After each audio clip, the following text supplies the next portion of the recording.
What's going on, guys, and welcome to another video here with yours truly, CST Gaming, and Microsoft Flight Simulator 2024 topic in the spotlight here again. This is going to be a very short video here. We're going to go over some questions that I've been hearing a whole lot in the community ever since we've been hearing about the release of Microsoft Flight Simulator 2024.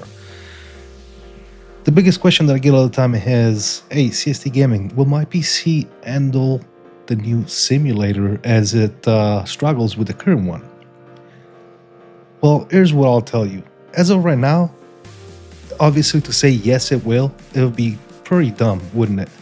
But I can comfortably go over some stuff here and kind of, make you understand what it is that we're dealing with when we're talking about the new simulator. The first thing we're going to be taking a look at is the required minimum specs suggested by Microsoft themselves. As you can see in the picture here illustrated on the screen, minimum specs both on the AMD side and NVIDIA Intel side.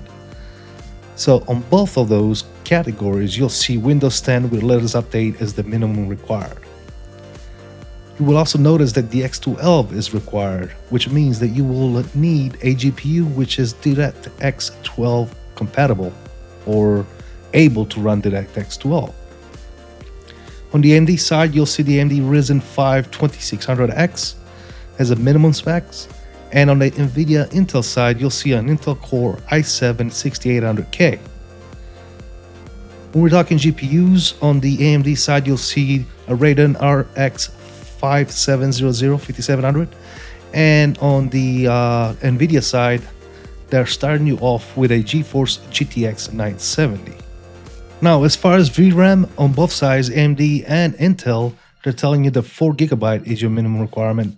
When it comes to RAM itself, we're starting off at 16GB for both, and storage 50GB for both, and a 10 Mbps internet bandwidth connection is the minimum required. Now, when we step it up one notch, we'll go with the actual recommended specs for Microsoft Flight Simulator 2024, which again, for both systems, AMD and NVIDIA Intel systems, we're starting off with Windows 10 with the latest update. Obviously, same thing, DirectX 12. On the AMD side, you'll see that as far as the GPU, we have going up to an AMD Ryzen 7 2700X, where on the other side, on the Intel side, we're coming to an i7 10700K. When it talks about GPUs for AMD, we're looking at a Radeon RX 5700 XT, and as far as NVIDIA is concerned, we're looking at a GeForce RTX 2080. Now, in respect of VRAM, on both AMD and Intel, we're looking at 8GB, 32GB for RAM, 50GB again for the storage, and 50 Mbps, which is your bandwidth speed for your internet connection.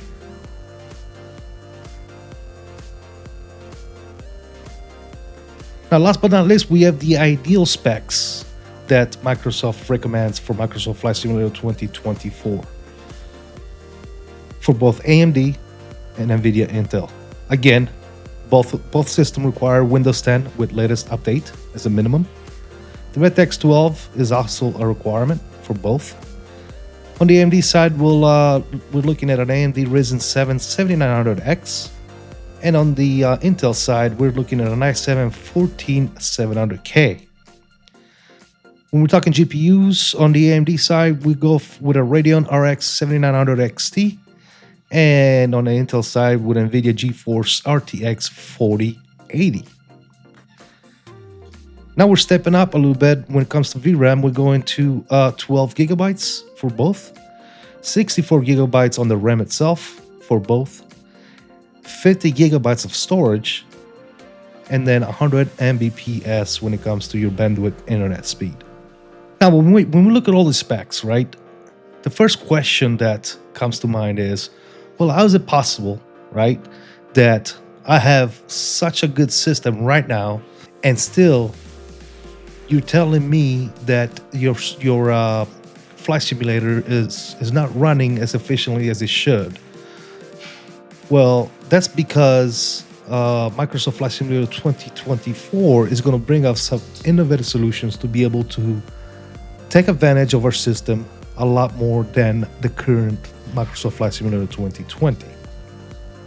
And as you can see here on the picture that I'm illustrating right now, that particular feature is called Enhanced Cloud-Based Architecture.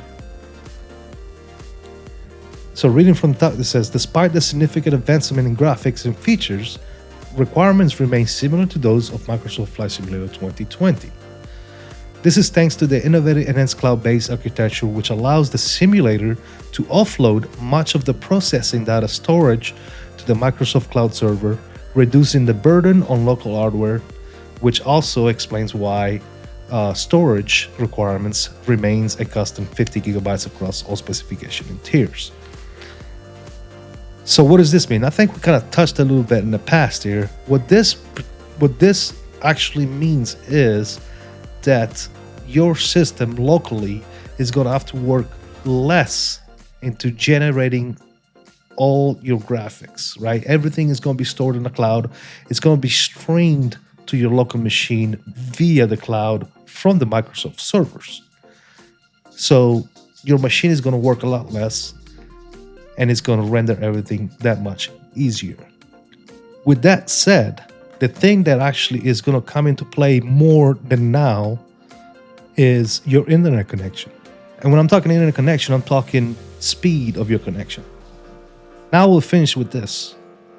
I would recommend that for GPU size, for example, I understand what the minimum requirements say, but I would recommend that you get something of either a 30 series or a 40 series when it comes to a GPU. And same thing with memory. I would say don't go less than 32 gigabytes of memory. And because it all depends on how, will my sim run with the minimum required specs that Microsoft is suggesting? Yes, it will run.